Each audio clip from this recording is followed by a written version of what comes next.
كل التوفيق لنادينا الحبيب، كل التوفيق لنادي الزمالك في المباراة إن شاء الله المهمة. المباراة إن شاء الله اللاعبين يكونوا على قد الثقة ويكونوا جاهزين للمباراة. تركيزك في الملعب، روحك القتالية، انتشارك مع تنفيذك الخطة اللي هيديها لك إن شاء الله بيسيروا المباراة. إن شاء الله إحنا قادرين، إحنا عندنا لعيبة، إحنا عندنا سكواد جامد.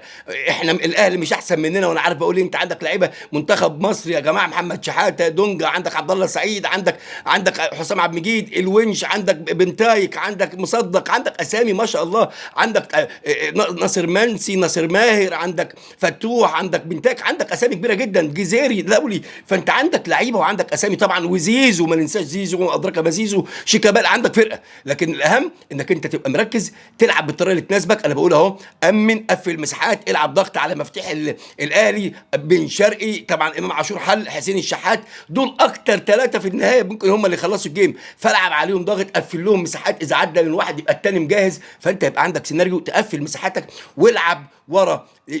عندهم طول عمرهم عندهم مشكله حاليا في الفتره الاخيره، الباك ليفت والباك رايت والعمق ورا مروان عطيه. فانت عندك ان شاء الله المقدره انك تفوز على الاهلي. قول لي رايك ان شاء الله. يا رب نفرح ونفوز على الاهلي، وجمهور الزمالك يفرح ان شاء الله. كل الدعم لكل اللعيبه اللي موجودين، مصطفى شلبي، كله. مفيش وقت للخلاف، احنا دلوقتي ندعم ونقول يا رب، وان شاء الله الفوز حالفنا.